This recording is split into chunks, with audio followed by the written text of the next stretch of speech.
and sit down. Hey, how are my people today? Hey, I'm Chris. And I'm Corey. And this is Film Narc. We would be honored if you would join us. And here we go. All right, Film Narc episode 2, you guys. We're talking about Star Wars, the new Star Wars trailer that just came out. We're talking about remakes and what we think about them and whether they should be made.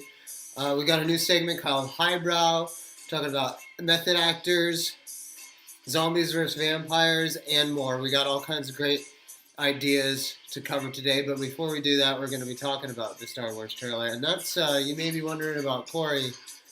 That's why he's still really psyched about the new Star Wars trailer. He hasn't quite gotten over, the shockingness of its greatness.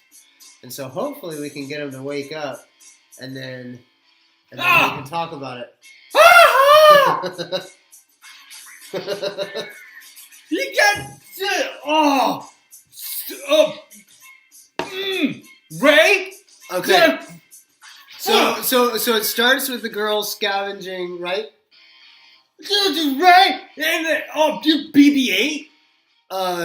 He likes the new droid, I think. And then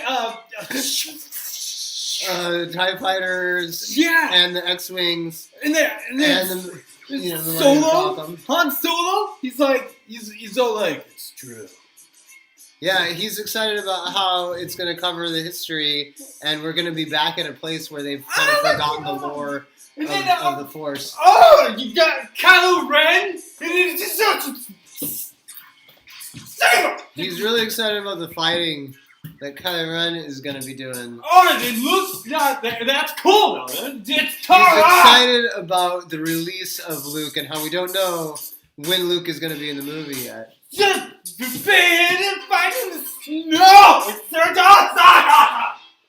Something about fighting in the snow. I think that might be the Finn fight with Kylo Ren that he's referring to there with cross sword and stuff. I mean, this is like the movie that we've been waiting for. This movie looks like we're going to get some nice aloe vera put upon the burn that the prequels caused. Yes. So many of the Star Wars fans. Oh man, it's going to be so good.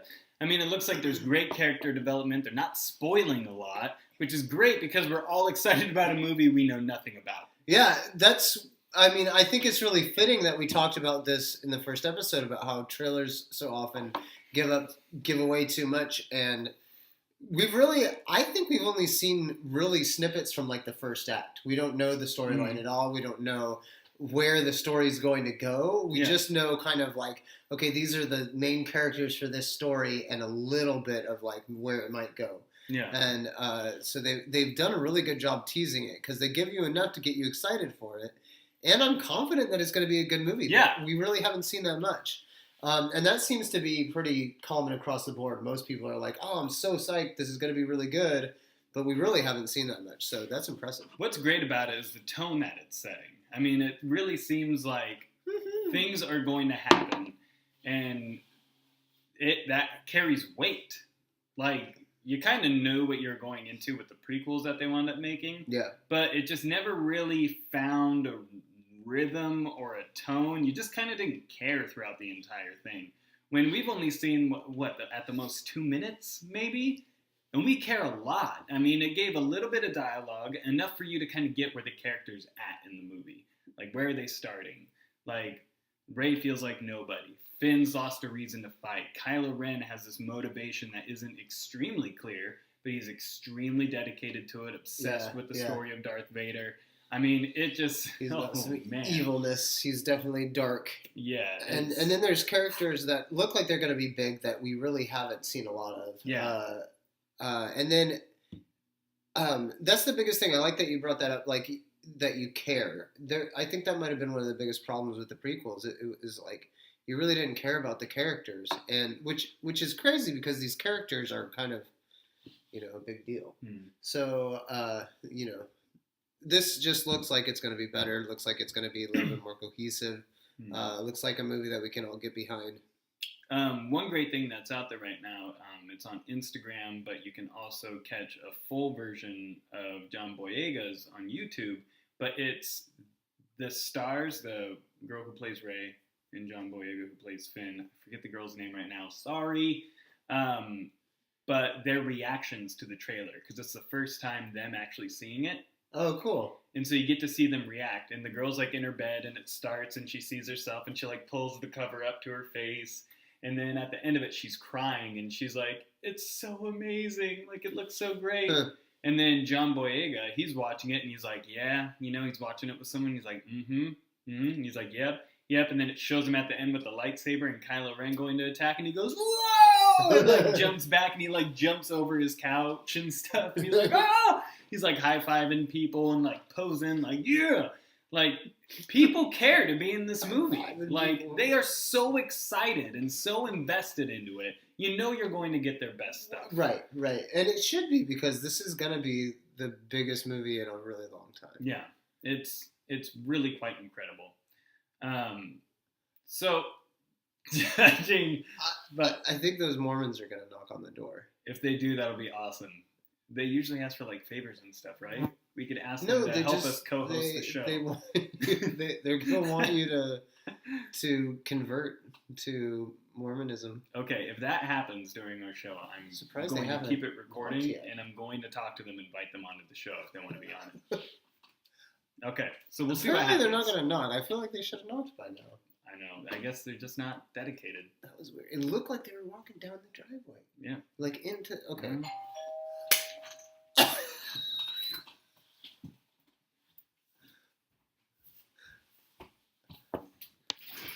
Hello. How's it going? Oh, going good. That's good to hear. We're missionaries, so we're just sharing a message about Jesus Christ. Ah. Okay. Well, I appreciate you guys coming. I'm actually recording a show here. Oh, okay. Yeah, with a friend of mine. Okay. If you guys want to be a part of it, you can. Sure, that's cool. What is it? We're talking about movies. Okay. Yeah. Cool. I like your jacket here. Oh, thank you. Yeah, we were just talking about the Star Wars trailer. Oh, really? We actually haven't seen it. We're missionaries. Oh, that makes sense. Oh, you've seen it? I see that. Oh, okay. Cool. Yeah, did you guys want to talk about it for a couple minutes? I haven't seen it, but we can say hello. Okay. Yeah, you can say hello just for a minute. We got it going. Here. Say hi. How's it going? How long have you guys been missionaries with the Church of Latter-day Saints? It's about a year. A year? Do you guys watch movies? You guys like movies? I love movies, but we don't watch movies as missionaries, so. Yeah. So you just, when you go into missionary mode, that's like full time? You don't watch movies anymore? 24/7. And that's 2 years? Yep. Huh. That's awesome. That's great dedication. Yeah. Yeah. That's impressive. Something that I know to be true, and I find great joy in it, and just want to share it with others. Oh, right on. Mm-hmm. Right on, guys. Yeah, well, We're going. all right. For the audio listeners, I'm just going to repeat it so people watching the video will be totally fine. We just got visited by some Mormon Church of Latter-day Saint people who knocked on the door during the show, and I invited them on. We chatted with them. It was really awkward. So if you want to hear Apparently that... they don't watch any movies when they're missionaries. That's Yeah, I didn't interesting. know that. Didn't know that either. That's so crazy. now we know. Now we know. Don't bring in... We don't know. No other Mormons will be Don't watching bring in this. missionaries to talk movies. Yeah, they don't know. They don't know. But hey, it's cool. They do what they do. I wonder. They're probably pretty young. I think they start their like missionary 2 years like at a pretty young age. Probably. We should probably talk about movies. Yeah, let's move on to something else. Let's just kind of remake the show, which will be a transition over to talking about remakes. Remakes is something that I personally am very passionate about. That was so weird. I'm sorry, now I just have these random people in my house. They're not still here. But remakes are something I'm very passionate about because I feel like there's a very fine line in terms of remakes on what's acceptable and what isn't. Well, how do you feel? I don't know. I mean, it's difficult. A lot of times, people are trying to remake these movies that have a huge following that people are passionate about and really like. Mm-hmm. And when you remake that, you run the risk of, ruining it. And I think it is a legitimate risk. I think there are stakes because you hear about these people. I know people that have only seen the prequels and haven't seen the original trilogy of Star Wars, or I know people who have only seen the remake of Charlie and the Chocolate Factory and they haven't seen the original Willy Wonka. And like when you do something like that, now this new generation has no idea how good those movies actually are. Because I was just talking to some kids and I was like, hey, have you guys seen Willy Wonka and the Chocolate Factory? And they're like, yeah. And I was like, oh, that's amazing. I didn't think you would have. I'm pretty sure most of them were talking about the new one. Which just totally just breaks my heart because the new one's not nearly as good as the original. No. So there are stakes to making a remake and making a bad one. Yes. So it's not like, oh, we'll just remake this movie and if it sucks, it doesn't matter. I think it does matter. Yeah. So you don't want to remake. You run the risk of ruining a good movie. Yes. That's one of the risks. That I think there are others. I mean, first you could waste your time, remaking a movie that doesn't need to be remade, or is it, no one's going to go to see, For me, I feel like it's remaking something. It's got to be like a water cooler movie. What I mean by that is like, you know how you always gossip around water coolers, right? Although they're not really around like, anymore. People talk about it. But yeah, people talk about it and they're like, oh man, one of my favorite movies was a long time ago. Like, oh, Never Ending Story. I'm just picking that out of the air. I don't think they're remaking that. Hopefully they won't ever try. But that's a movie that if it came out and it said, we're remaking the Never Ending Story, I would be upset, but I wouldn't be surprised. Kind of like with Clash of the Titans. I'm a huge Ray Harryhausen fan. I love his work, which is why I really love the original Clash of the Titans. And when they came out with a remake, I was like, no, you can't do that. You're ruining all the charm of the movie. Right. But I started to think about it, and I was like, well, I understand. Like, with technology nowadays, you think of the effects and the creatures that they can make. Never-Ending Story would kind of be along the same lines, Think of all the special effects you'd be able to do to really make it as crazy as possible. I understand that. But that's the problem with these remakes is a lot of what made those originals so great is the charm. Practical effects and the not really believable, but it still kind of brings you into the story, kind of. Prosthetics and things that puppets. Yeah, things that you could use where it's clear that is a physical thing on the screen. And I think that just makes the movie more enjoyable and really helps transport you into a world. Because even if it's not believable that this creature exists, it's believable that people spent time making that, look like it does. And there's been a lot of work that's gone into it. And I think that's part of why Lord of the Rings did so well is because they really had a good combination of practical effects with like new movie magic and everything came together really well. CG should be used to enhance, not replace. Right. And it looks like they're doing a good job with that in the new Star Wars, which is another reason why that trailer looks so good. So good. That's why you have to be careful with these remakes, because sometimes you go to remake a movie, and that movie only did well because of the nature of, like they remade Evil Dead. And Evil Dead was one of those old kind of slasher, like horror cabin in the woods, but it was all practical effects and fake blood squirting out of walls, and that was what made that movie so much fun. And so the remake was like totally unnecessary. You're not gonna make a better movie than that one. Like that one's, especially when you have movies that are popular because they are weird or not really good. You know?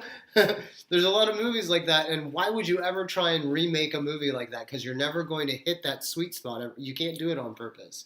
I think there is a perfect old-fashioned word that describes, because you don't want to say it's a bad movie, because it's not a bad movie, because it's completely enjoyable and you love it. But it's not like a good or great movie. I think those movies are best described by the word rad. Rad? Yeah, because rad is one of those old words no one uses. It's kind of outdated. Like that the makes me movies think of like themselves. skateboarding or surfing, though. Yeah, but I feel like I would call Point Break a rad movie. Yeah, like that's a rad movie. But I would also put like the Evil Dead movies and stuff into there. Okay. Well, we were talking about B&Bs, which is like beer and buds, you call your bros. Beer and bros. Yeah, and you watch a B movie. That's why I like it so much, because it's a B movie, so it's best for beer and bros, and just Yeah. you watch it in the same way that you might watch a game of football, Yeah. with your snacks, and you talk through it. You don't just sit there quietly.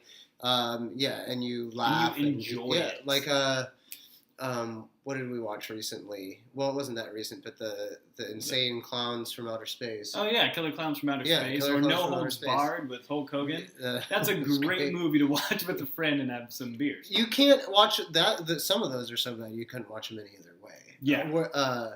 Evil Dead movies like that, I think they're good enough that you could still you enjoy can them, watch even them if you're still. by yourself. But you probably wouldn't. They're the kind of movies that you wouldn't watch by yourself. You watch them with friends. So Yeah. they're B and Bs. They're B movies. But now, And so you would call that rad. I would call it rad. Okay. I think that's a fitting word. It's outdated, kind of like the movies and the technology that they use, but it's also meant to be like cool and funky and out there. So Yeah. and that's where the skater lingo. It's always like, yeah, man, that's right. That's really far out. yeah. So So give us some specific We're so examples hip. of remakes that you think. What were the categories? Like unnecessary. unnecessary. There's good remakes and then there's bad remakes. So Right. in terms of good remakes, those are pretty few and far between. I'm trying to think of one. See, I personally, in terms of remakes, I gotta say, I love the Sam Raimi Spider-Man. I love the first two movies. The third one was awful. Right. But I swore off The Amazing Spider-Man just because I was such a fan of the other movies. And I really liked Amazing Spider-Man a little bit better than the first Tobey Maguire Spider-Man. I thought it was a little more in line with his snarkiness. I like Even though he was more of a the new Spider-Man, but I don't think they're better than the originals. And that's another thing where people are like, "Oh, Spider-Man is Andrew Garfield," and I think Really, it's Tobey I don't Maguire. understand. Like Tobey Maguire was a great Spider-Man, and the original Spider-Man movies, especially the first two, were good. Amazing Spider-Man is good, and it's surprising that it's still good. I think that just goes to show how good the story of Spider-Man really is. You can make multiple origin stories, and they're both are really entertaining, good movies. So I understand. I don't really fully understand why they remade them. I think they're kind of. I don't understand that either. And I it was think they pretty could have stuck soon. with the Tobey Maguire movies, and Yeah. then 3 wasn't so good. But if they did change Spider-Man, I think that's the reason why. I think they couldn't keep Tobey Maguire's Spider-Man, and so they decided to just Digital. revamp it and remake it instead of trying to say this is a continuation of the storyline we were already doing, because then you have a different Spider-Man and it doesn't really work. Yeah, and a lot of people had bad taste in their mouth after the third one, me included. Yeah. But then you have really bad remakes. Like, if they called Clash of the Titans a different movie, I probably would have enjoyed it. But because it was called Clash of the Titans, I can't really like it. It had its moments, but the whole Jin involvement. Technically, Godzilla was a remake. Yes, and that movie was And that incredible. movie was great. They did a really good job with it. But then you have plenty of Loved it. in that Big Godzilla fan. like genre, just Godzilla. There's been good and bad remakes. Yes. More bad than good, but Yes. uh, America's 1999 version. yeah, was terrible. Godzilla 2000 or something like that had like glowing blue spikes. Yeah, I he think it had was- a orange breath in that one, the Godzilla 2000. That was still Japan though, so you kind of could get away with a little bit of the cheesiness. But the 1999 Godzilla with Matthew Broderick was just no, don't do it. It didn't turn out. Didn't pan out really. And that's actually another example of. I mean, it's hard to do right. I mean, the newest Godzilla was good, and that was special effects instead of remaking an old where it was probably just a guy in a model city wearing a Godzilla suit. Yeah. So when you take that and scale it up with CGI, that a lot of times doesn't work. They did a good job with the newest one though. And They got a lot of star power in it. And that's I what think you that do helped. is you model. You have to have some sort of appreciation of the original films in a remake. You can't just go totally rogue and be like, "Oh yeah, we're doing something totally different." You have to have a little bit of throwback, otherwise it's just crap. Honestly. I think that's consistent, especially with superheroes now. Like Mm. they're always done better when the people know the original material and they're like fans of the comic books. Yeah. And like the Star Wars, J.J. Abrams is a huge fan of Star Wars and was kind of blown away and felt like it was too big of a movie for even him to do. And you see that kind of respect and awe in what he's making. And so a lot of remakes, if you have that kind of respect and appreciation by the people making the films, they turn out better.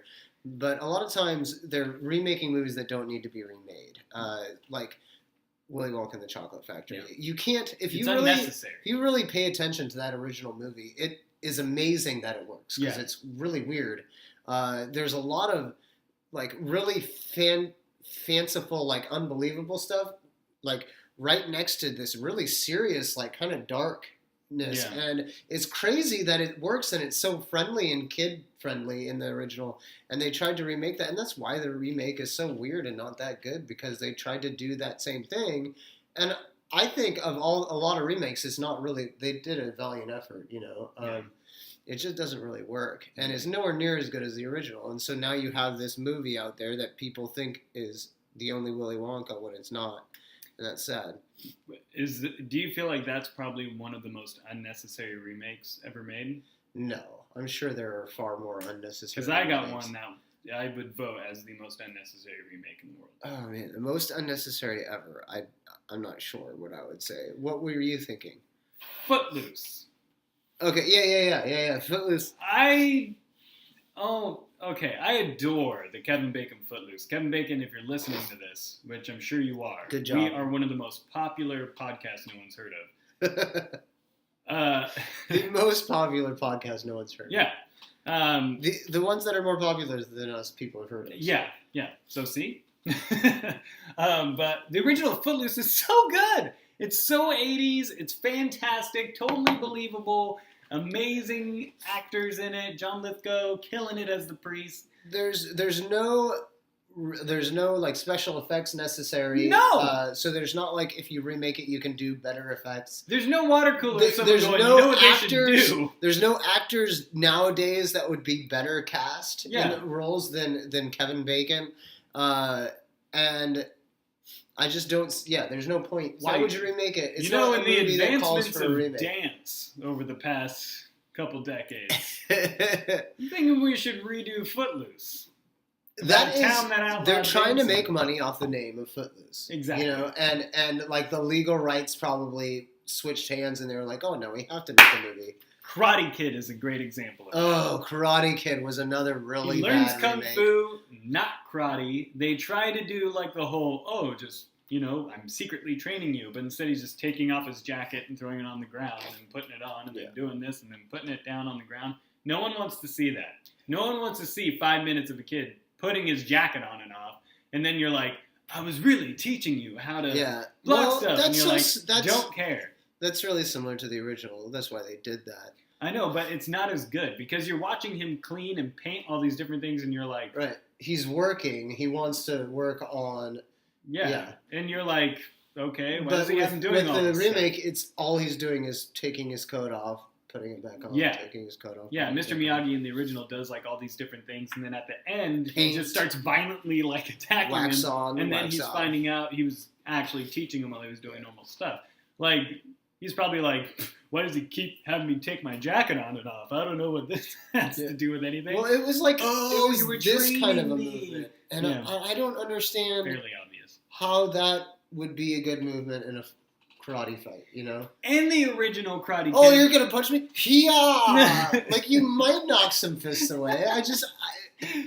In the original Karate Kid, it wasn't about a kid just learning to fight. It was about him like learning about himself, learning to stand up for himself, Right. finding something, learning discipline. Also, that. there's And people are coming around and they're like, at the end, they're like, hey, you're all right, you're great. There's a lot of mystery surrounding Mr. Miyagi, and I think Jackie Chan was actually a pretty good cast Yeah. in the new one, but Jaden Smith was not. One of the other big issues I had with the new one is that the kids were like super soldiers. They're like jumping up, climbing on rooftops and doing flips. Yeah. And then Jackie Chan's like throwing tennis balls at him and he's like knocking tennis balls out of there. And it's like, dude, holy crap. In 5 minutes, he became like a tool for the military. Yeah. Like- We don't need that. And then they're using wires for him doing like backflips and stuff. It's like it's not Sylvester Stallone or some major action star. It's a story Right. about really self-discovery. But anyway, it's nonsense. Unnecessary remake. Totally unnecessary. But we're going to take a break here. We're going to give you a word from our sponsor, and we'll be right back. Yep. Hello, all you film Narcians. I'm here to tell you guys about a brand new invention that is sweeping the nation. It is called the water extinguisher. Now, did you know Washington was one of the most flood-prone states in the nation? Very true, get a lot of rainfall. Well, with the water extinguisher, it carries flames inside up to 100 degrees Celsius, which is the exact temperature water evaporates. So if your home is in danger of a massive flood of water, just go outside and just start spraying these burning hot flames all over your yard, your home, your door, and it will eliminate the threat almost immediately. Now, you may be thinking, what if I have an overflowing sink? It works inside too. So be sure to go over your cabinets and counters and floor. If you spill maybe a glass of water on the carpet, hit it with the water extinguisher. No bad can happen. So just always keep it on you in your home, outside of your home, wherever it's most convenient, and use it and save your home from any water damage. And what's this? It looks like they also have a portable version. Ever in an office and you're taking a sip of your coffee and you spill a little on your shirt? Well, with the new portable water extinguisher, you can just spray it directly onto your clothes and evaporate any water that may be on it at the time. Now, there is a slight risk of burning everything, but it's only slight. So be sure to read the very detailed instruction manual and have a great day.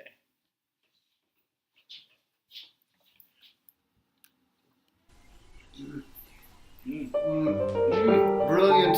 And now, Yes. Corey and Chris present Highbrow. Yes. Have you seen Birdman? Birdman. Didn't it win Best Picture? Ah, yes. Also, it partook in the awards as Best Actor. I don't know about that. But it did win for cinematography, and I think it even won an award for Best Screenplay. You don't say. Yes, I only watch the movies that win awards for those types of things. Is that so? What were your thoughts? Very artistic, which I like. I only watch artistic films. Me as well. A lot of hard to catch similes and metaphors, No, So many people of the lower classes wouldn't quite understand them. of the such, yes. But I honestly, I didn't like it very much. Thought it was dribble. You say you thought it was communist slop. I respected the acting prowess of the entertainers in the film, and I enjoyed looking at Emma Stone. But the movie overall, I was confused. I mean, is he crazy? Does he have superpowers? What's going on? Why is he so sad? Well, I always seem to kind of enjoy the film, Really? to be honest. Perhaps it's just because I'm more intelligent than you. That's what they'd like you to think. Well, you see, sir, I believe that the whole idea was he had this ego, you see, and he didn't exactly like the fact that he was in the theater. And his movie ego was combating his actual ego, thinking that he is a true actor. Okay. So I think it was all a build-up to a big nervous breakdown, where he was talking to himself and kind of losing his grip with reality. Well, this is all clear. I mean, it's not even subtext. It's right in front of you. I think there's more going on. That I just felt like they were trying to be really artsy-fartsy with it. instead of really bringing it to the surface. Well, artsy fartsy is right down our alley. Well, maybe it's right down your alley. I prefer artsy. Artsy. I would have said smartsy. No. Oh. No such thing. Oh, You can't just go around making up things. Artsy tartsy, on the other hand. Very tart. Like my own tart. Quite tough. Yes. Well, Do you think it was deserving of all the awards it won? oh, quite. Yeah? Do you think it was the best picture of the year? I do believe so. Granted, I did not see all of the pictures, because I only spent my time on very important ones. Right. But I will say that this here movie, Birdman, the ending left it kind of up in the air as to what exactly was happening. If you look at the movie, there's a scene where he flies around the city, and then when he lands and goes into his theater, a gentleman in a taxi cab, bit of a slob, but he ran in asking to be paid for his fare. Now, he sure did pay him inside the building, but I think it led to him thinking he was flying around in this delusion that he's been living in. When And really he was riding in the taxi cab. Yes. Yes. Yes. Personally, I don't trouble with taxis. Me neither. But, I piggyback on my butler. right. Or ride in the limousine. I have no limousine, only a butler. A very strong man. Butlers are better than limousines. If you have to choose between one or the other, I'd go with the butler. Yes. They do a lot more than just drive comfortably. By the way, what is that crime? Oh, that's the maid. Oh, Yeah, she does this every day, around 1 o'clock. I have a crier as well. Yeah, I mean, she cleans and she takes care of the children and looks good. So I don't generally mind the crime. Just ignore it. Well, in the end, I'd say, sir, that you are wrong about Birdman. I don't think I'm wrong about it either. Birdman, it is artsy, but it's not artsy tartsy. And that's where I have issues with it. Pish posh. But I understand why you like it, and I understand why others do as well. They're just not as sophisticated as I am. Keep telling yourself that, old man. Keep telling yourself that. I prefer movies like Citizen Kane. The Great Gatsby of the North. Oh, drink some tea. Drink some tea. Nino, I'm choking on fluids. Get the water extinguisher. I bought it the other day. To fire it down your I throat. need to fire it down the throat. Well, that was interesting. Yeah, Yeah. highbrow. We'll kind of see how that goes. It'll either be really good or a train wreck.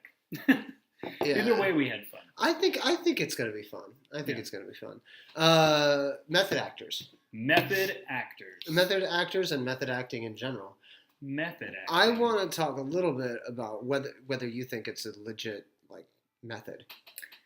I think it depends on the role. Like, if you're playing a serial killer, like really researching serial killers and trying to get in that mind frame, I think it really lends to it.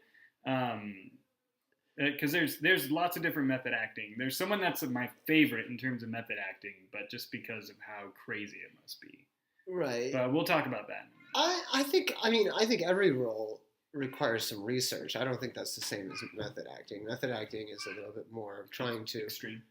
Well, trying to relate to your character and become your character in a certain sense. And I think that you need to make your character honest for you, to the best of your ability. But I think it gets a little weird sometimes and totally unnecessary. Yes. I think the type of people who have to be in character all the time, or they want you to refer to them in character when they're on set, you know, or even if they go home while they're in a role. I Wesley just don't Snipes understand. apparently acted like Blade a lot a time on the Blade set, and he only wanted people calling him Blade. That would be so annoying. And I he feel like, signed things as Blade. I've acted. I've never been like a screen actor. I'm not going to pretend to be like a professional actor, but I've Yeah. been in plays and stuff, and it didn't help at all to act like my character constantly. It wasn't very difficult for me to go backstage and be myself, and then to come on stage and be in character. That was never like that difficult. I could understand taking a little bit of time, Yeah. walking, pacing back and forth, and saying some things. That makes sense to me. But like really dedicating your life and thinking, oh, I gotta really invent this new person. I think you should. I don't know. I've never acted at that level, but it doesn't. I don't see how that's really going to add much to your performance. That reminds me of a story that I don't remember all the details of, so I'm totally going to botch it right now. Dustin Hoffman was in a movie that he was acting, and he did a bunch of research and stuff for the role, did some method acting to be able to lend it to the role, and he was acting with someone else, and I forget the other person. I forget what movie, which makes the story stupid to tell. But Dustin Hoffman was just like, wow, you're amazing. Like, how did you kind of get into character? And the guy's like, it's just acting. And he was like, shoot, I did a bunch of stuff. Yeah. So it's just kind of funny lending to people's different talents in terms of method acting. And people approach things differently. Yeah. But sometimes it just seems to me like you're putting a lot of effort into something that really, I think acting can be difficult, but really only because you need to, when you need to draw upon really strong emotions. Yeah. Other than that, I think becoming your character, you just got to understand their motivations and understand like what type of person they are, and everyone has a little bit of that in them, Yeah. and so you can kind of bring that out more so. But it's hard to talk down on method acting because so many method actors are really great actors. I really love Marlon Brando and everything that he did, and he was a big proponent for method acting, and he really believed in it. So he's an example of somebody that I think is really good. Yeah. Someone and then who you got like people that change their weights drastically, like Christian Bale, Robert De Niro's done it for roles. Jake Gyllenhaal did it recently for Southpaw. You got to respect; those are all really good actors. Yeah. You know, all their if that's how it works for them, that's how it works for them. The results are impressive. So I'm not gonna say don't do that. For me, my favorite does the thing where they act like the character. Daniel Day-Lewis will be in character for a movie, the entire shoot of the movie. So at home, all that kind of stuff. And that makes me so think annoying. of the Abraham Lincoln movie. Like his wife, when he's at home, she's eating breakfast with Abraham Lincoln. Like, that has got to be the most interesting thing to ever experience. I wouldn't want to live it every day.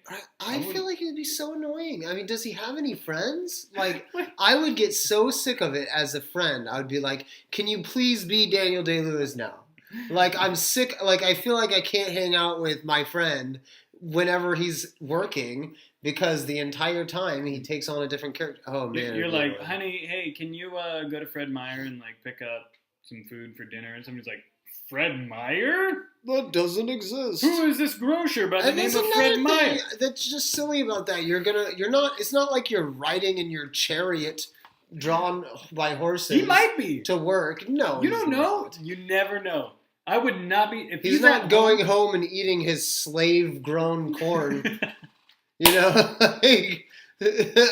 I mean, I know Abraham wasn't like a big proponent of like he was against it, but that's what it was like back Honey, then. can you come in and just please put some of the dishes in the dishwasher? He's like outside building a log cabin, just like, Sorry, that sweetie. is. I have to work. Yet.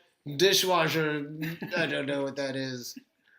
I put a chimney in my log cabin. Yeah, Come out here. I don't know. Maybe it's fun. Maybe it's fun to live with people like that. Maybe for his wife, it's like, oh, this, for this year, he's Abraham Lincoln. I'm just gonna deal with that, like, and I get to hang out with Abraham Lincoln. Yeah, unless it's like, oh, honey, I'm so glad you got a part in a new movie. What's your role? Oh, well, I play someone who goes to prison for sexual assault. Right. You're just like, so you're gonna assault people. I'll be at my sister's. Yeah. I'm playing a killer who. Did you leave this one on the couch? I don't think so. We'll cut this part out. Me getting in trouble. Which couch? This one or the other one? Because we haven't even gone in there. Every morning, I get up and Corey leaves a half a cup of coffee balancing on the couch. Oh. Literally on a cushion, not even on the arm of the couch. And it broke. Who does that? Corey Painter does that. I was method acting. It's too bad we're probably going to have to cut that out. That was good. I was method acting. I was playing the part of a person who inconsiderate through coffee lever. Method acting. Method acting. It gets weird, but Yeah. they're good actors, so what do you do? Put up with it, I guess. You kind of have to. That's why those people, sometimes they get away with being jerks because they're just so talented, Yeah, you can be a total jerk to someone and just have someone come up and be like, "Oh, he's preparing for a role." Right. Well, it's not just that. I think sometimes, Like Shia like, LaBeouf. right. But sometimes it's like this person, like if Christian Bale yelled at me, I'd be like, well, it's Christian Bale. I kind of feel honored that he considered me important enough to yell at. Like, he's a total jerk and he shouldn't behave that way, but he's amazing. Yeah. And so, like, if I were that talented, I might, every once in a while, I'd be a jerk and expect people to just understand, like, that's the cost of being awesome. Yeah. That's the cost of my artsy tartsiness. Is I yell at people every once in a while. I mean, there's a lot of actors out there who are really great, nice people too. Yeah. Just because you're a good actor doesn't mean you're going to be a jerk, but. No, definitely. And the Shia LaBeouf comment, he was in a couple roles where it was a character that took a lot of acid. So in his off time, he took a lot of acid. And then, like, he had a character who drank a lot, so he'd drink a lot and all the other stuff that he did. So he got into his roles, but I feel like he was strategically choosing his roles. I don't know. It's just kind of weird. Well, because he was in Nymphomania later, right? Yes, he was. So he was like, oh, maybe I'll do this one. Method acting. I have to. All right. Anyone, go ahead and just call me. I need to practice for For the role. cost of the role, I need to spend the night with you. Yes. And who would say no, honestly? Anyway, that'll do it for now. We're going to go to a word from our sponsor. Sponsor! This is going to be an awkward show. Yeah, it is, but it's good. Special guests. Awkwardness and the awkward turtle. Yep. We'll be right back. All right. You guys, I'm really excited to tell you about 922. It's not 911, it's 922. This is for animal attack specifically, but it's it's an emergency phone line. They put it in. This is a private security company. You dial 922 on your phone. It automatically routes to the appropriate location, and they have some options for you. So there's if you're being attacked by a mammal, you press 1. If you're being attacked by a reptile, you press 2. Amphibian 3, fish 4, platypus 5, and that covers basically all the main animal groups, I suppose. And then whether it's on land, water, air, up in the air, or underground, they want to make sure they know exactly where you're being attacked by an animal and what kind of animal is attacking you so they can send the appropriate relief. This is a great thing, Now you don't have to be worried about being attacked by animals anymore. Because, obviously 911 only regards crime. And it's not a crime to be attacked by an animal. However, it is a crime if a person does it. So, 911 is for people. 922 is if you're being attacked by an animal. Great service. Really excited about it. Just kind of wanted everyone to know about it. Like and subscribe because that gives us more points with the sponsors.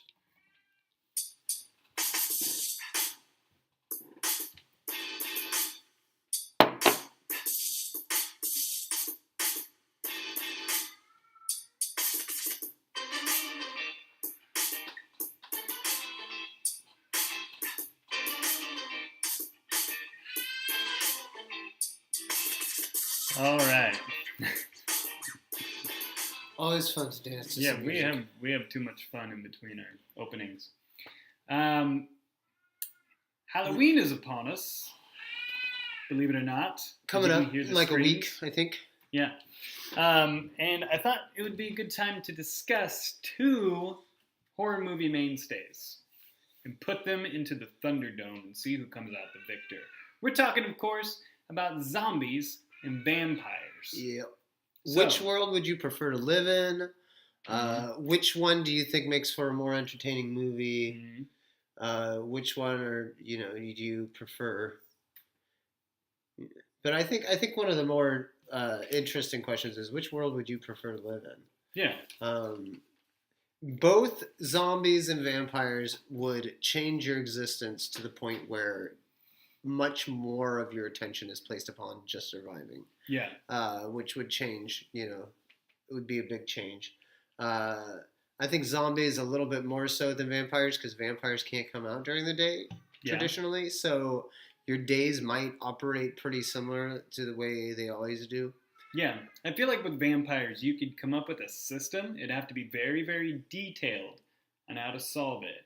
Like, have a room in, like, your basement or something that you could lock up, have a bunch of UV lamps, keep yourself safe. It'd have to run on a generator, so then you'd have to think of some way to get the exhaust to go out of the house or something. But I feel like once you solve all those little issues, then you're okay at night. You can go and live a totally normal life during the day. It would help to have UV light, like spotlights on your yard Yeah. or around your house would be a big help. Hang up fresh garlic from your ceiling. Yeah. So they Just have a garlic garden. things to keep them away, and you might be able to kind of just live separate lives and not have to deal with being a vampire too much. What I like about being in a vampire world is that if a vampire gets you, you have a chance of becoming a vampire. So like the downside to getting eaten by a vampire is now you're a vampire. You live forever as long as you feed on Incredibly blood. strong. Really strong, really Fast. fast. Whereas a zombie, if a zombie gets you, you're a zombie. And I don't think Just zombies are soulless, conscious. living dead. Yeah. Although I middle wouldn't of mind as nothing. much if it was like a dead alive, brain dead kind of zombie. Okay. It wouldn't be because then you kind of still have a little bit of your humanity left. Yeah. But you kind of slowly lose it. Mm. And the thing is with vampires, you're not necessarily going to lose your humanity, but with zombies, you definitely are. Yeah. But then zombies, they're not strong and fast. They can't run after you. They're pretty easy to avoid so long as you have some kind of method of transportation Yeah. or you're a good runner. Mm. So there are pros and cons to both sides. Agreed. There's a lot more zombies than there are vampires, really, in the movies good it's point. depicted as such. So, I mean, once they kind of gather in a horde, it's a lot scarier, but vampires are, of course, faster, stronger, very, very dangerous. I'd be more scared to be confronted by a vampire than a zombie, because I Right. feel like, okay, I can get out of this situation Yeah. a little bit easier than I would against, like, 3 vampires. Right, zombie, I can hit it in the head really hard or run away. Yeah. Vampire, you can't do either of those things. It wouldn't do anything. Yeah, and in terms of like killing them, I feel like vampires may be a little bit easier because there's multiple things to destroy a vampire. Right. Stake to the heart. And if you're prepared for it, your odds are a little bit better. While a zombie takes exact, precise, like, yeah, you got a gun and you're like, okay, zombies, no problem. But there's a lot of them and you got to be very precise to get them in the head. So Yeah. unless you've had proper weapons training or anything like that, or you don't want to get too close, so kind of melee weapons may be a little bit more dangerous. Yeah. You're playing with fire at that point. Yeah. So I think I'd prefer a vampire world I think because you so get too. your days separate, so Yeah. you don't have to constantly be running away from an enemy. And if on this off chance that you become a vampire, that you get bit, you might just become a vampire and Yeah. not totally die. So Hmm. I think that both those things are good. It would be cool to be in a zombie world for some reasons. I think it would just be fun to be able to guiltlessly slaughter pretty much humans, and I think that would be fun. If Not it gonna lie, like, honestly, it would. that's If why you're at people home like saying that wouldn't be fun. Yeah. That's why people Then like you have no zombie movies, creativity. really, because I mean, yes, there's like a scariness to it and an Yeah. exciting like thrillingness to it, but really, it's just an excuse to kill people when you're really not killing people. Yeah. You know, and that's why it's fun to watch those when there's like really good kills. It's like, oh, I would yeah. track down the people that made fun of me when I was younger, and that'd be the most like. That You would would still be satisfied, but you weren't actually killing them because they're already dead. Yeah, it would be like the ultimate experience. You're just like, oh, you're really excited. Track them down and follow them for a while. Yeah, shove them to the ground and watch them slowly zombie get Yeah, up. I think it'd be interesting to study them too. I Yeah. think that would be interesting just to like have a zombie and like Very risky. look at it medically and maybe tie it down. The science would be interesting. Yeah, it'd be a lot easier than with a vampire. Think of the National Geographic, the Planet Earth style BBC Yeah. shows following the lives of zombies. This is the life of the zombie. Zombie odd couples. This zombie human and zombie chimpanzee are great friends. Not often found in whatever. Yeah, no, it was That's good. been a It was popular good thing till the end nowadays. Odd couples. Yeah. I also was thinking about like with vampires. There's a chance that you could live at peace with vampires. You could find a way to like, look, I'll let you drink my blood so long as you don't kill me, and I have plenty. I have enough blood. You And can things like negotiate. you could communicate with them and have a deal. Whereas with zombies, you couldn't do that. They're just gonna try and eat your brains. Like, and how there's about you nothing don't try can to do eat about me it. today, and Yeah. then I'll bring you some people to eat on. And Yeah. they're still like attacking you. Like I'm getting Couldn't do nowhere. it. You could chain them up and like feed them. Yeah. I think you could feed them dead flesh, like in Shaun of the Dead. He does that with Yeah. his zombie buddy, and Or they the play movie video Fido. games. Fido's really good. Yeah. It's a good one. Dog So zombie. who has the better movies? Zombies or vampires? There's a slew of them out there. It's way oversaturated. There's a lot of That's crappy really movies. difficult because there's really that's the best good ones. zombie movies and there's really good vampire movies. Mhm. But I would have to say overall, as a whole, I think zombies have better movies. Zombies, some of the most like iconic ever made horror films are zombie films. Some of the first ever Night of the Living Dead. horror films are zombie films, and some really really good, just really funny, really fun to watch movies are zombies movies. Yeah. Uh, I think Shaun of the Dead is probably one of the best zombie movies I've ever seen. right, and it's a zombie total movie. parody. of Yeah, zombies. and But they execute it so really well, and they use practical effects. Something that I really like about something that you should keep in mind about zombies is there's so many different forms. I mean, with Yeah. 28 days and 28 weeks later, you have good these movie. like fast zombies that Yeah. are like, okay, they're chasing and then even like Firefly Serenity, they had like a cool kind of different sort of zombie. Yeah. I mean, because the Reavers are basically zombies. Everybody, all these different things that are pretty much zombies, and it's cool to see. There's a lot of play there, whereas vampires, there's a lot of rules regarding how they act and the way it works. So I feel like with vampires, though, there's not as many good vampire movies. I mean, they're out there, but I'd say probably the best one is Let the Right One In, Let Me In. Incredible movie. I've never seen that. And I don't think a zombie movie hits you on the impact as that movie does, because you're just like, whoa, it's a different take. You gotta watch it. Right. Watch the one that's in. I think it's Italian. And I think it's called Let Me In. I right, think Let the Right One In. Was an American remake. zombie Still good. movies are kind of more about like gore, whereas Yeah. vampire movies, there are vampire movies that we could talk about on Highbrow. Like Yeah, it's really a lot more in your head. artistic. An Interview with a Vampire is a really good one. That isn't really this like slasher gore movie, but is much more acting.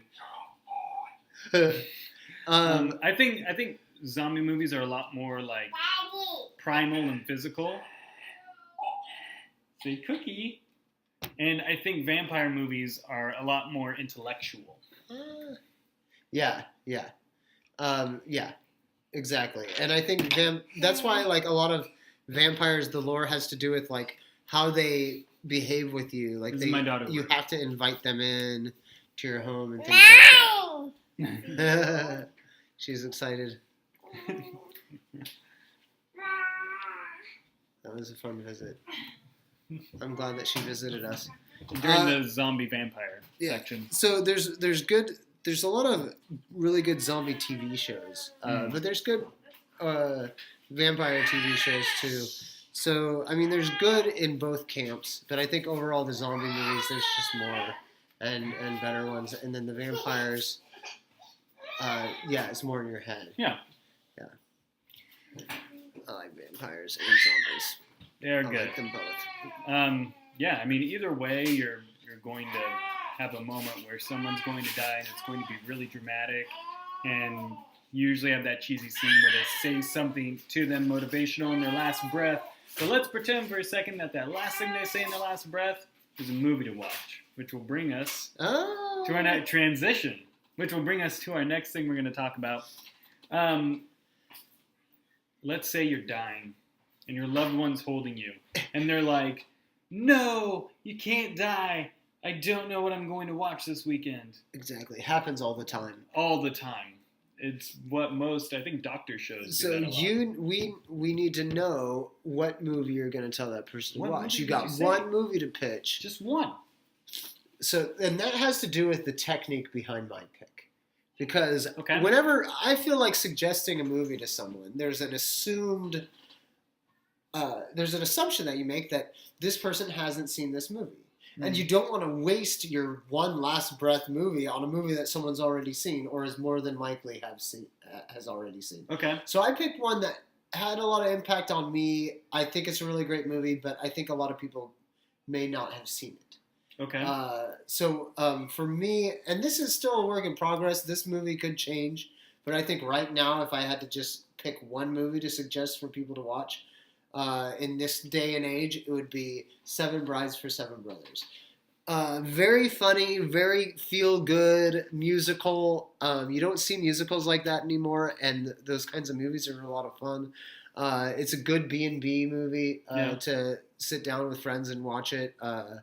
Lots of sexism, which is always fun when you're watching an old movie and it's just totally not PC. There's something really enjoyable about that. Like, it's not like you watch it and think less of ladies. It's almost kind of like, wow, I can't believe that they made this movie and it was okay. Like, I can't believe that nobody was in outrage. This was a movie. It's amazing. But anyhow, for all of those reasons and many more, it's just a great movie. So I think that's what I would suggest. Like, watch Seven Brides for Seven Brothers. And there's a high likelihood, I feel like, that they wouldn't have seen it.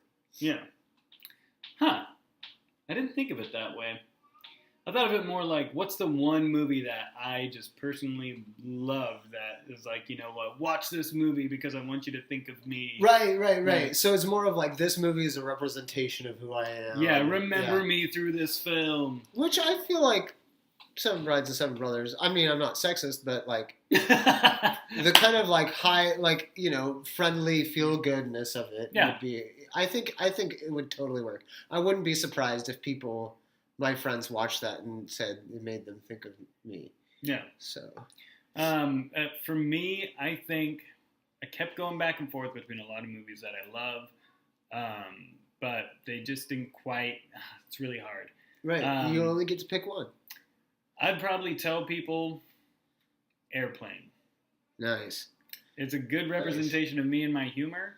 It's one of those ones that's funny almost every time you watch it. It's a classic. It's a farce, which I really like farce movies a lot. And I don't think that there'll be a farce movie that's coming out in the future that's going to be on par as good as Airplane, because it was one of the first. I think the closest thing that I've seen was still it was a long time ago. It was Wrongfully Accused. That was a good Leslie Nielsen farce movie that was, primarily making fun of Fugitive, but that wasn't that. I think that was in the 2000s. I think that was after the 2000s. I'm not sure though. I feel like late 90s. Maybe late 90s. We'll check it out. I'll have to look it up. But you don't see those types of movies nowadays. And they're amazing. There's more jokes per second in that movie Oh than yeah, any of them. and It's probably my number one favorite They don't make comedy. movies like that nowadays either, with like joke after joke after joke, and every single scene is a joke. They try, like Epic Movie and all those, but it is the most cheap humor on the planet. Yeah. I cannot stand They don't those have the movies. skill. There's not good enough writing, and not the Awful. acting is important too. Like you got to be able to sell that humor, but also tell a story. Yeah, And it's hard to meld those things really well. yeah. And there's enough of like the thing about Airplane is that you don't feel like the people acting. You feel like they're actually in that situation. You don't feel like they're in their head going, Right. I'm so funny. Well, And then that's there's like people behind the camera like, we're so funny. Leslie Nielsen. That's why he's such a good. He's so straight. Yeah, because he just, it's believable. You really believe There's a he's lot of that conviction. stupid or that simple Yeah. or like whatever the humor is playing on. And the little visual touches of that movie are hilarious. Like when the girl's going down the plane and she's like, is there anyone here that's a doctor? And it cuts to Leslie Nielsen and he has the stethoscope in his ears and it's hanging down. He's like, excuse me, ma'am, I'm a doctor. And it's just like, It's like, of course it's you just are. so classic. Yeah. Why would he have those in? But it's just so perfectly done and like serious. It's just an. I just think the writing. What's your vector, Victor? Yeah, what's You your know? vector, Victor? I am serious, and don't call me Shirley. Yeah. Like those types of things are just like, oh my goodness, so funny. Yeah. And totally started there. There's another scene in that movie where it's there's these guys. The stewardess is trying to figure out what these guys want to drink, and they're like speaking in Ebonics, so she It's doesn't in understand. jive. Yeah, Yeah, the she's jive like, talking. I don't speak jive, and so it's like, excuse me, man, I speak jive. Yeah, and then the old lady comes up. So It's she so walks in, funny. she's like, yo, it's so funny. It's so I love good. that. So just really funny stuff.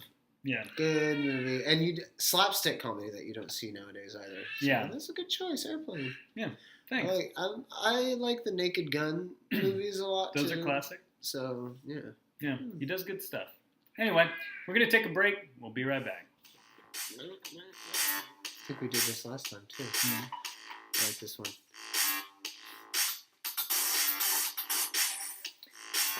Alrighty, and welcome to Scene Selections. Yay! This is the segment where me and Chris both chose the top 5 of a specific category. And Last time we did top 5 plot twists. Plot This twists, time yep. we're doing top 5 bloodiest movies. oh, yeah. Another shout out to Halloween, but these are also, you get into some movies that I wasn't prepared for when we decided to do this that Chris researched. that are really, really just a whole new genre of movie that I hadn't really ever seen before. These kinds of movies where it's kind of clear that, okay, they made this movie just to be as bloody as possible. Yeah. Like, and these movies are super fun to watch Yeah. and really great for Halloween. What's so I'm great really about excited these about more this. abstract ones that we'll have on this list that you've probably never heard of is you can usually find the entire movie on YouTube. Sometimes. Sometimes. I know at least one of them is on YouTube, and they're great. They're really fun to watch. There's, really fun. I know of 2 that I know one of them's on your list, and I think we probably share one. Nice. But check it out on YouTube. You can usually find the full movies. All Yeah. right. So if you haven't seen some of these, they're totally worth going and seeing. Every single one of them is just classic and fun. it's fun. Yeah. Okay, so go ahead and go Okay, first my with your number 5. honorable mention. Honorable mention is Nightmare on Elm Street. And the reason Nightmare on Elm Street got into honorable mention for bloody movies is simply Not because, bad, man. it gets sucked into the bed, and then there's just a geyser of blood. It's like more blood than the human body even Yeah. holds. And that is just for that one scene, really. It's just blood geyser out of a Do you know out of how a they bed. shot that? No, I'd love to hear it. They sucked him into the bed, and it's actually a rotating room that turned upside down, and they just dumped a ton of blood out of the bed to where the ceiling was the ground because the room rotated. Right. And So, an extra fun fact. so he climbs into the bed. Yep. Then they flip the whole thing, and the camera flips with it, so Yes. you can't tell. And then they just dump blood out. Tons of blood through the bed, so it just fell down. But then Huh. they righted it, so it looks like it's going straight up and splashing on the ceiling. Huh. Another fun That's fact: interesting. the room they used to shoot that is the same room in Breakin' 2 where Turbo dances on the walls Oh, that's great. and on the ceiling. Wow. And the girl doesn't panic. There's a lot of rotating room. That's how they did the shot in the Space Odyssey. That shot where he's jogging around the space station was with a rotating set. And also in Inception. Inception, the fight, that they did that with it rotating. room. It's common new movie magic. Pretty amazing. But anyhow, just Geyser of Blood, classic bloodiness. Okay. So that was your honorable mention? Shining didn't even make it in there when the elevator's full of blood. But Yeah. I feel like, the honorable mention. Okay. It's yours. Oh, my honorable mention? I have two. Nice. Bad Taste, which is the original. Bad Taste should have been one of my. It's the original Peter Jackson who did Lord of the Rings. I didn't want to put that movie in the top 5 because I have another one of his movies in my top 5. Yeah. But awful movie. It's his first one, but it's still like super enjoyable and funny. It's a B&B movie. It's definitely a B&B movie. Something that's weird about it. See, I watched it recently because of doing this research for Bloody Movies. So I wasn't allowed to watch these kinds of movies when I was a kid. Chainsaw, So the I have to brain kind of coming out catch of up. the head, and then But tying it up. I think it has a kill in it that would definitely make maybe number 1 on the best kills in movies. If Is we it ever the did diving that. through? Yes. Yeah. Where he chainsaws through the guy. Awesome. I love the rocket launcher through the house blowing up the sheep in the field. Yeah, on the yeah, other yeah, side. Lots of It's humor. totally in that random. movie. Yeah. It's a really fun movie. It's not that good of a movie. Nope. Like, you can tell, like, he really was just starting to make movies. Yeah. And if you watch the credits, Peter Jackson did, like, half of everything. Yeah. Like, He plays 2 major parts in it. yeah, he's one of the aliens, which I One thought of the was cool. aliens, and then he's also the guy who gets his head cracked open. Shaved his beard. Oh, really? Yep. I did not know he was. So he was basically the main killer guy, too. The main killer and the main Wow. alien guy you get to see. That's awesome. Yeah. The main killer guy is great. Dude, the bowl of, we'll call it punch so we don't ruin anything, where they're all drinking. Oh, out of the yeah. bowl. That was, oh, my gosh. Oh, that was So bad. So my other one would be, Bad Taste. and this one I put in honorable mention just because I had to choose between 2 of movies in this genre, or from this series, and I chose the other one. But Evil Dead 2, Dead by Dawn. Yeah. It's the one where they kind of remake the first one with Ash chopping off his hand, the entire cabin laughing at him, and there's just lots of great scenes. Lots of gore. I've seen both the Evil Deads and Army of Darkness, and they're all great movies. Yeah. Really fun, really good to watch. Great classic B&B movie. Yeah. Where you just you kick it and you watch a movie. Okay, so Number 5 for me is Kill Bill. I really wanted to have volume? Tarantino, the volume 1. Although I think you can kind of, I think there's an edit where you watch them both. And that's totally acceptable too. So you could use that. But I think Kill Bill Volume 1 is the bloodier of the 2. yes, And because of the specific Crazy scene. 88. Yes. But there's a lot of specific fights in that movie that are really bloody. Well, I'm glad that Tarantino made it to my list because all of his Yeah. movies are good and bloody. they are really good. It's a different, like, I wouldn't classify it with something like Bad Taste. Yeah. Very different, but it's still very bloody. And you have that whole part during the Crazy 88 scene where it turns black and white. Yes, and that was done because they would not rate the movie in R if it was in color. Right, and that's an interesting thing about gory movies is if you don't want an X rating, you have to kind of like do little tricks, and you see that, and I think in Evil Dead as well, there's a part where it goes black and white because there's just blood shooting out, and it's like we can't have this being red because then it would, change the rating system somehow. They get picky. Yeah, but Yeah, very that's good your vote. movie and very, very bloody. For my number 5, I chose, it's a remake, Ooh, and it's Evil Dead. you chose Evil Dead the remake? I chose Evil Dead the remake. I'll tell you why. One, because they did a remake completely unrelated to the original Evil Deads, because the first one was actually trying to be a scary movie. And then Sam Raimi kind of saw that it was cheesy and it got a lot of love for being cheesy, Right. so they did Evil Dead 2, which was even crazier. basically a remake, but a lot more humor. Right, and then Cheesy Army of as well. Darkness is just a full-on comedy. Yes. They quit trying to be serious. But at the that new point. Evil Dead, they tried going scary again, and I think of movies that are gory and just do crazy things that stick with me, and the box cutter on the tongue, and then kissing Yeah. the girl. Yeah. Yikes. Bloody. Yep. bloody. And then it rains blood at the end of Yeah. the movie. And then Good it movie. sticks to I liked. I liked really enjoyed the remake. See, that's the thing is, I did I too. was I able don't to think it was separate necessary. myself. I don't think it was necessary. I think it could have been called something else. But I think it was good. I thought they did a pretty good job with it. I thought they brought in some elements that helped. But you have to look at it separately, and Yes. it's different. It's not. It's hard. It's not But the you original gotta Evil separate Dead. They're yourself. separate movies. Yeah. There's a TV show for that that's coming out on Halloween. And I feel like it did work with that. Where Yeah. I wasn't like I went and saw it in theaters, and I wasn't like, how dare they make this sequel? I I was felt like satisfied. I felt like it's totally okay to make a remake Evil Dead Mhm. because it's one of those movies that you don't ruin it by remaking it. Yeah. In the scene where she's in the bedroom talking to her brother and she's whispering and half of her face is hidden by her hair, that is some of the best horror movie acting I've ever seen. That is probably the most chilling scene in the movie for me, just because it's played so well. There's no scariness, there's no blood, but the way she is just It's traumatized, believable, yeah. it's so good. And another thing about that is I feel like that being remade makes it more likely for people to watch the originals. Yes. Some remakes make it less likely for people to watch the Yes. originals. But this one, I think people will watch this and they'll be like, hey, I haven't seen Evil Dead. I should go out and watch it. And for that reason as well, I think it's really good. Mhm. And yeah, I remember really liking the movie, and it was pretty scary. So what's It's your a number good pick. 4? My number 4 is Evil Dead, the original. Oh. Evil Dead is, I didn't even think of choosing the remake, which is interesting. But I totally know what you mean. Like, there's that moment where you're just like, oh, I'm never going to forget that. Yeah. Evil Dead for me, I'm pretty sure that's the one where the cabin starts bleeding.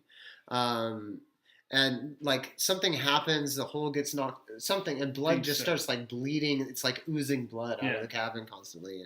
And it's just a lot of blood. Yeah. Lots of blood, bloody.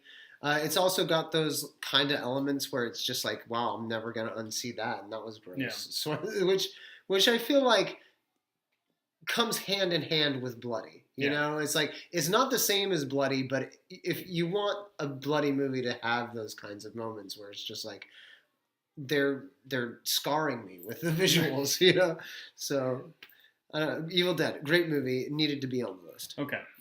For me, my number 4, I don't even have to talk about it because we already did. Kill Bill Volume 1. Nice. Strictly because of the crazy 88 scene. Oh I my mean, God. I had no idea it's that's so funny. That crazy. 5 And and they 4. protected, by going black and white, their rating. That's how bloody it was. Yeah. Because they had to go black and white and actually change how they shot part of the movie. Yep. I feel Number like that's 3. a good judgment of like, okay, that probably means it's really bloody. Story of Ricky O. It's on my list. This movie is so much fun. It's very funny. On YouTube. Yeah, on YouTube. full movie on YouTube. Really great practical effects. This one is almost entirely like I could see it being further back on the list, but the final fight in this movie, the way he kills the guy is just the bloodiest thing that you've ever seen. It's so great. It's so satisfying. Like when you're watching a movie like that, that's the kind of thing you want to see. Well, you got the guy falling on the board of nails that's just there for some Right, reason. yeah. And then you got like the guy with like the wood scraper or Gets sander or it in whatever, his and face. gets it in his- Yeah. It's definitely bloody. It is the weirdest movie, but it is so fantastic. There's one point where Ricky O like punches through another guy's fist. Yeah, and it just And the other guy's fist just like explodes in like viscera and blood. and It's he like great. punches into his throat and out of his Yeah, mouth. that's one of the best parts.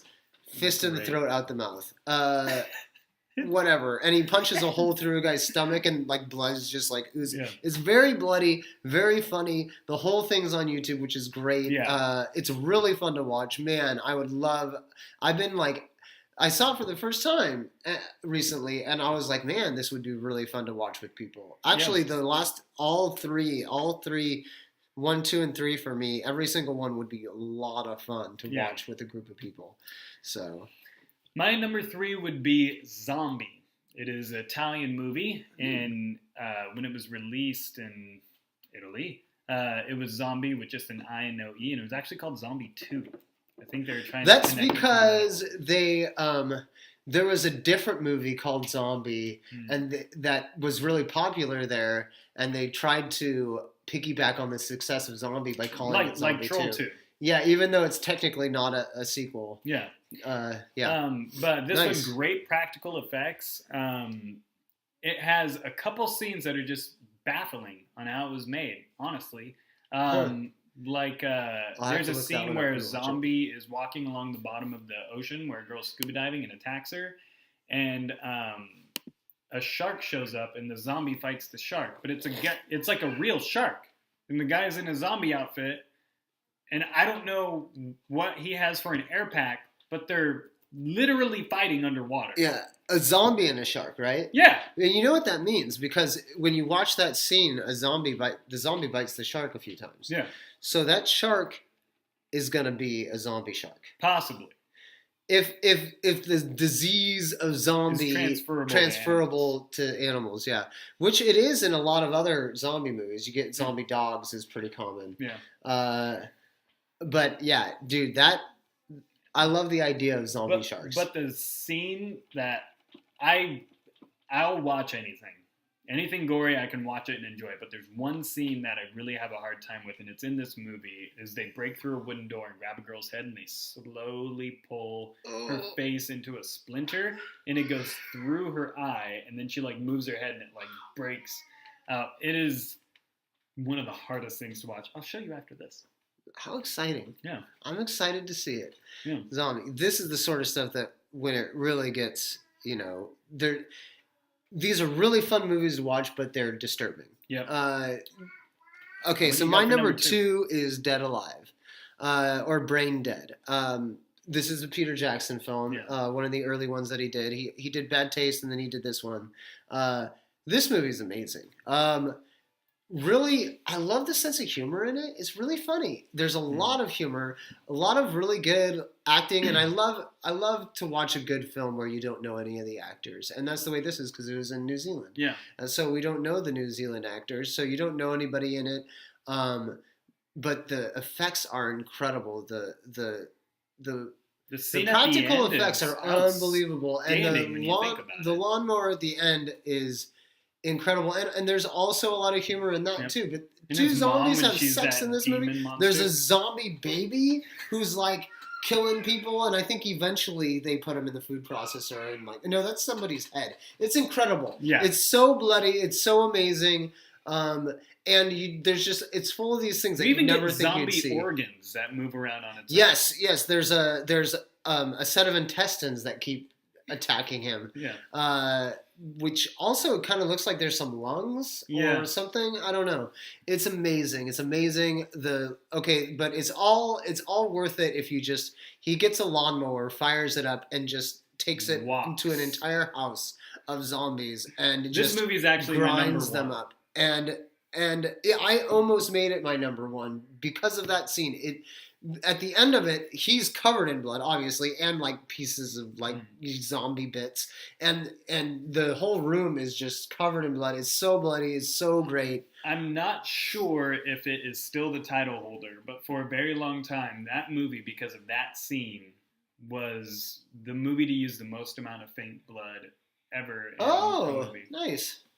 Yeah, well, there you go. Dead Alive, incredibly bloody. It's my number 2 though, because That was my number 1. Okay, what's your number 2? My number 2 is the story of Ricky O. Nice. We already kind of talked about that one. That was his number 3. Fantastic. Once again, it's on YouTube in all of its glory. Check it out. There's some strange stuff going on there, man. Great practical effects. Yep. And that is a great movie to watch where it's like, okay, I see, and it's kind of crazy to think, oh, that's only number 2 or number 3, like, Yeah. It's a great starting point for these types of movies. So much fun to watch. Yep. All right. So what's your My number 1 is Tokyo Gore Police. I I just heard of this movie and then found it and watched it. This movie is on YouTube. It is? Yep. Oh, that's great. This is an example of a movie where they were like, I want to make a super bloody movie. So they came up with this crazy idea and made a ridiculously bloody, grotesque film, all practical effects, unbelievably nasty, so much blood. There's at one point where this girl gets cut in half and then regrows like her bottom half, and it's like a giant like alligator mouth. It's ridiculous. It is crazy the types of stuff that are in this movie. Scene. There's a really great scene where this girl has like sword legs and she's like running around on her. Oh man, it's great. So bloody. The reason this is number one, above even Dead Alive, is because there's a part where the main character, the hero, she like rolls and cuts off this bad guy's, the top villain's legs. She cuts off his legs at like the knee, and he's like, there's like blood shooting out of his legs, and he's like, oh, so he takes this like, I don't know, some kind of adrenaline and shoots it into both of his legs and starts shooting blood so hard out of his severed legs that he starts flying around the room, and he uses his severed leg blood as a propulsion, like a jetpack, and is flying around trying to kill her, and it goes on for like the remainder of the final fight, and it's the most ridiculous thing that there's so much blood. And for that alone, I mean, the whole movie is really, really bloody, but for that scene alone, it had to be number one for me, because it's just, there's no way any other movie has more blood than that. It's just nonsense. So honestly, listeners, you got a lot of work to do. You got a lot of research to do. And do it during Halloween, because this is the perfect time for it, and I hadn't seen... If you're having a party, just put on Ricky-O, or put on Tokyo Gore Police in the background. You guys don't really have to watch it, but every now and then you can look at the TV and go, what in the world is going on? The top 3 movies on my list I had never seen before. Like, no shame in not knowing these movies. I'm really sad that I never had seen them before, because they're amazing. But total treat. Yeah. So you should talk about Dead Alive again. It is your number one. Why did you put it as number one rather than number 2? Well, just the acting, the humor that's involved with it. It's definitely a better movie than Tokyo Gore Police. And in terms of gore, you have moments where they're around a dinner table eating custard. Oh, yeah. Oh, my gosh. I'm not going to ruin it, but have a garbage bag handy just in case you can't stomach it. Wow. Parts of her face start falling off. But it's the earring is... But the thing is when she squirts the... Yeah. So be sure to check it out. Hey. Really? Oh, man. I'm so excited if you haven't seen these movies for you to watch them, because this is my they're daughter amazing. So really definitely check those out. And I think that'll just about do it for our show. That's the whole kit and caboodle. That is the whole kit and caboodle. Thank you for commenting, like us, and subscribe us, and dive us. Absolutely. That's just what everyone absolutely says. You want to say hi, Luna? You can say hi. Get your head in here. Here, go between... Hey! This is my family. This is my daughter, Luna. Yay. But be sure to tune in soon. We're going to have shows every couple weeks. It will always be good. All right. Bye. Have a good one. Bye. Milk was a bad choice.